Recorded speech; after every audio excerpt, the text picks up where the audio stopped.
Сакам една дилема да разрешам дека не често работиме по дојава, туку се работи чисто по случајна селекција, по интуиција на самиот цариник и по неговото искуство. Имено, за да се биде член на еден мобилен тим, треба да имате најмалку 3 годишно царинско искуство во работењето,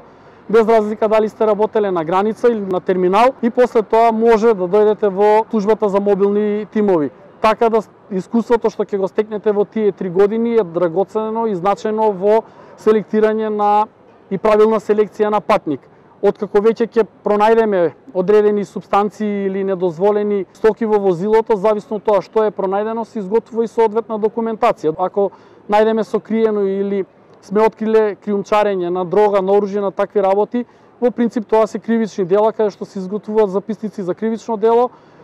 се даваат понатаму документите на одделението за истраги за да се покрене соодветна кривична пријава, додека понатаму за останатите стоки се изготвува записник за царински прекршок, а доколку вредноста на стоката не е толку голема и се работи за стоки кои што не го повредуваат, да кажеме, правото за кривично дело, тогаш може да се наплати само царинска, да се наплатат само царински давачки на патникот.